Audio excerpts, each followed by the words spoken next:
Hello. Long time, no film. Sorry about the wait. My name is Hayley and this is my YouTube channel. First off, I do have my cats in here, as you can probably see. Congratulations, your eyes have been blessed. You do hear them, I apologise, you probably will hear them. They're a bit boisterous today, but I do like having their company in this room. Today I am just going to do my makeup in like a nice, casual, everyday sort of look. And talk about why I haven't been posting. If you follow me on Instagram, you probably already know. If you'd like to find out what's been going on in my life and do a makeup look using my new Beauty Bay palette, please stick around. If you don't really care, that's fine too. You don't have to care. Just basically rip the band-aid off, I guess. I was diagnosed with multiple sclerosis at the beginning of May. So that is why I haven't been posting. I've had a bit going on. I've gone through this round of treatment, or this year's round of treatment I should say, and so far so good. I am going to bring out my pit boobs. Initial diagnosis probably took about 6 years. I've had issues, 6+ years or so I have had issues that I've been in and out of doctors, in and out of hospital with. And never had answers. But as soon as I got to a neurologist, the diagnosis took about a year from my first MRI to my last MRI. I am going to do my foundation. No, I will do, yes. I think I'll do my foundation first. I'm going to try my new foundation. It's not necessarily new to the brand, but the Milani Conceal and Perfect. I think I'm going to be a mixture of these two, which is porcelain and light natural. So basically I am pale AF.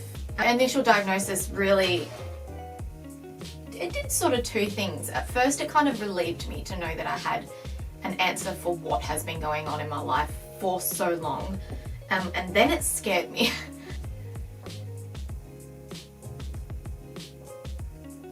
Harry is in a real mood today. Where do you think you're going? It's a wall. You can't climb it. Oh wait, can you get out of there? Harry. Harry. Harry, you're too fat. You're gonna get stuck. Oh, yep, that's what I thought would happen. Oh, she's back.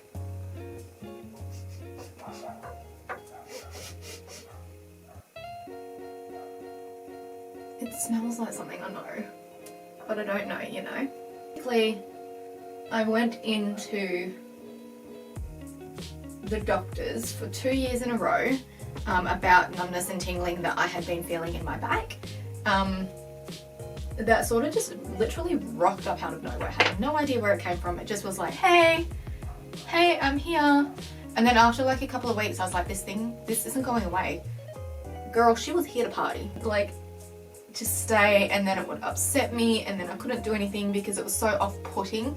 And I'd go to the doctors constantly and just got no answers. I even had one doctor say, well, at least you're not dying, after all of my blood tests come back as I wasn't missing anything in my bloods or anything like that. It was a bit disheartening.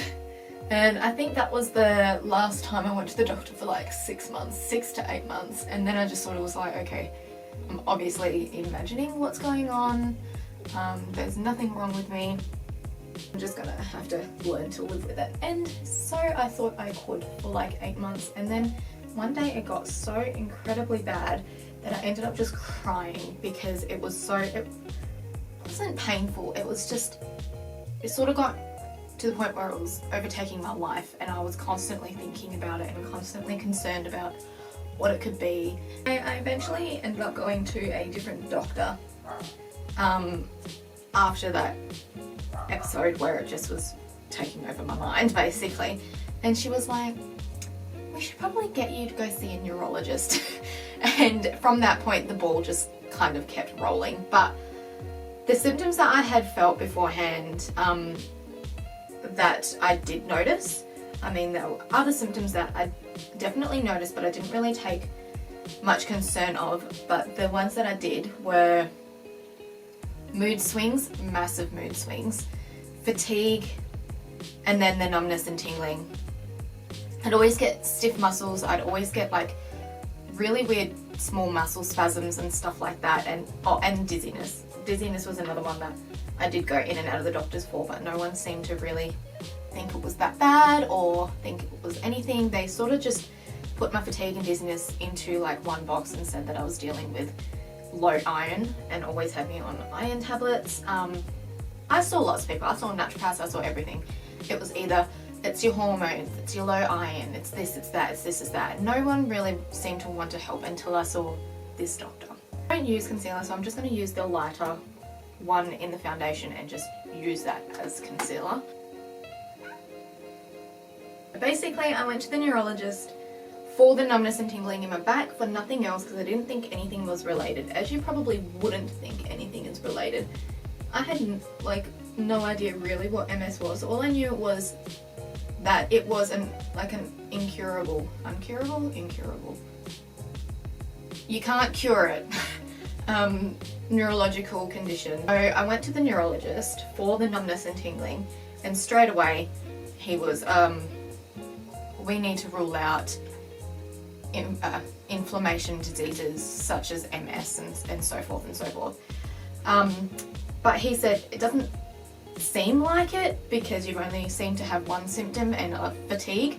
But just to be sure, we're going to get that checked. We'll get you an MRI. Then we'll book one from now for 6 months later to see how that is. Oh no, a year later to see if anything changes, and then we'll just go from there.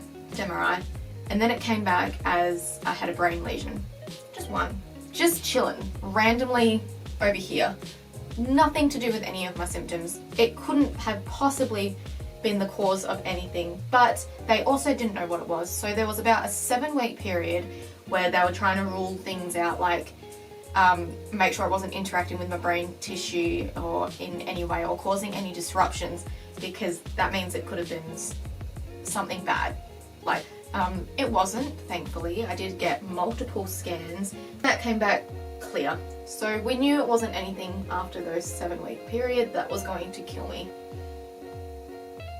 And then we had another MRI, and it came back that it hadn't changed. I had no new lesions, everything was normal. So we just sort of left it at possible scar tissue there, but my neurologist was not happy with that. So he was not happy with not knowing what it was, where it came from, because it's in a really weird spot for it to be just scar tissue and not have a cause. So he booked another MRI 6 months from that MRI just to see if there's any changes. And between those 6 months, I got sick. When I was in Europe in December, I got really sick and I didn't quite understand why. I was like, I'm on holiday, I should be enjoying this. Why do I feel like I was really sensitive to heat all of a sudden. Couldn't have the heater on too high. I was sleeping without blankets on in Europe in December when it's snowing and like negatives outside. It got to a certain point when we were in Switzerland, I was walking around in a singlet and my snow pants. And I just thought that I was getting overheated from like walking and stuff, but even walking was an issue. I felt really exhausted. My muscles felt weak. Bye, pimple, bye.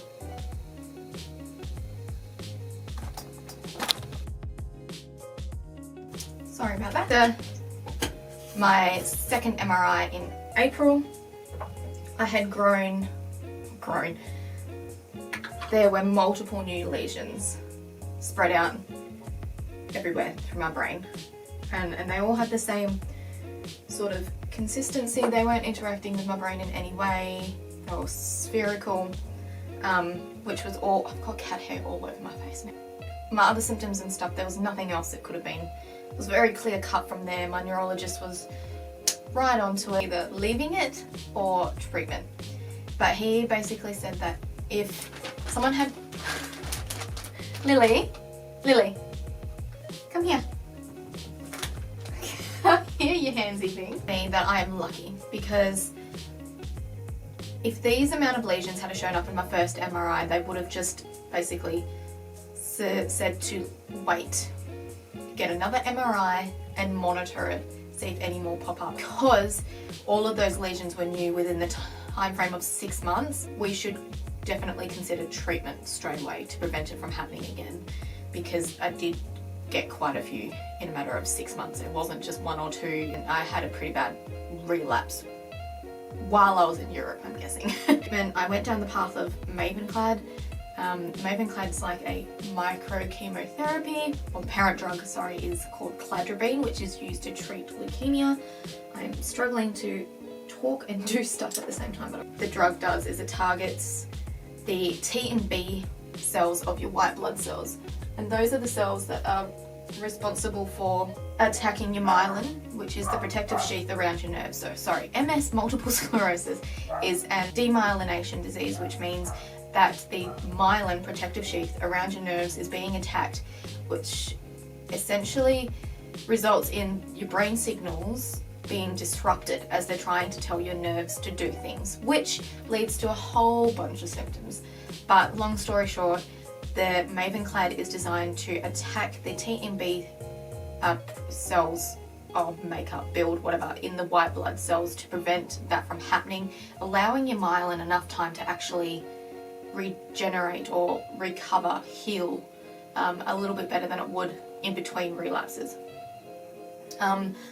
There are some scary side effects. Luckily, I didn't really have any. I'm experiencing hair loss, which means I've got bald patches. I can do this and you can see my scalp, which is not normal for me. My eyelashes are falling out, and so are my eyebrows.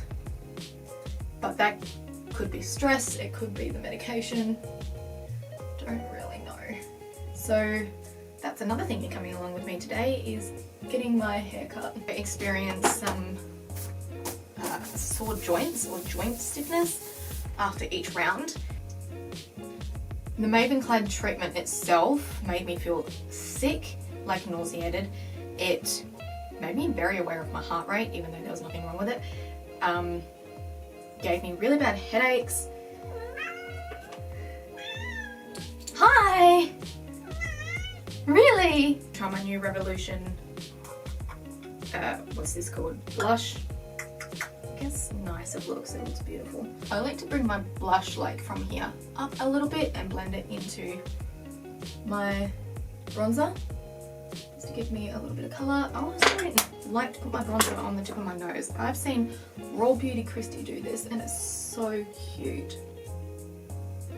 I don't think you can really see the difference.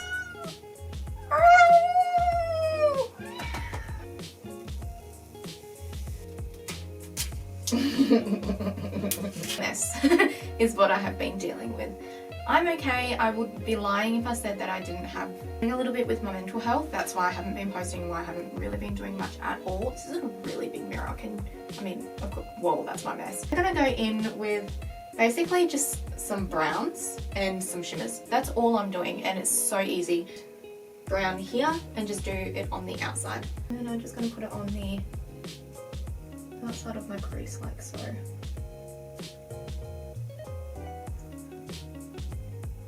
And a little bit in my crease, just to deepen it a little bit.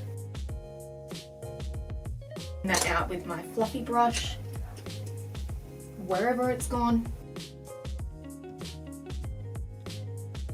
I'm going to go in with the third brown on the same liner line, which was a little bit more of a red based brown, and go on the outer corner. And then again, I'm going to blend with my fluffy brush. Still quick and easy. Just wanted some different browns in there. Blend it really, like blur it out a lot. Go back and forth with those two browns. Pick up a little bit of the first brown, which is the second brown in the liner line, and again deepen it just a tad.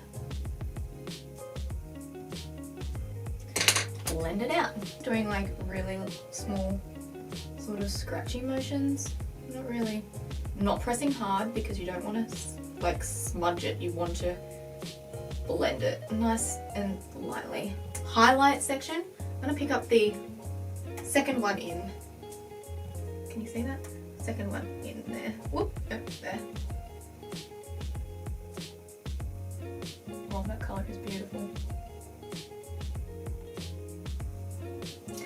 I'm going to pick it up on my finger because you can pick up more pigments, and just do the same thing. And then I'm just going to blend between those two, make it seamless. highlight my brow. I'm gonna go in with that same colour that I just put on my lid and then just go around my brow bone, like so. Give it a bit of shim shim. And then to smoke out my under eye, I am going to go in with that first brown that we had, and I'm going to use a, what do you call this, like a bullet brush.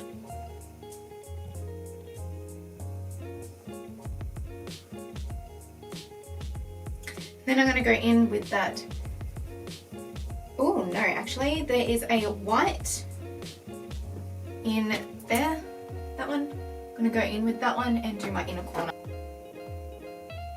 That did not pick up anything. Oh, that is very soft. Oh, I'm not actually going to use that colour because it's got a pink shimmer in it. I'm going to use the same colour that we used on the lid. I'm back. I did the other eye, put mascara on. I am trying the Glam Pro Magnetic Liner and Lashes because one thing I've definitely noticed about me is that when I'm doing stuff on myself I get really shaky, which is an MS thing. So I'm trying to find a way to make it easier on myself. To be fair, I probably do need to cut them, but if you cut them, you cut the magnet off on the outside, and I don't see how that would work.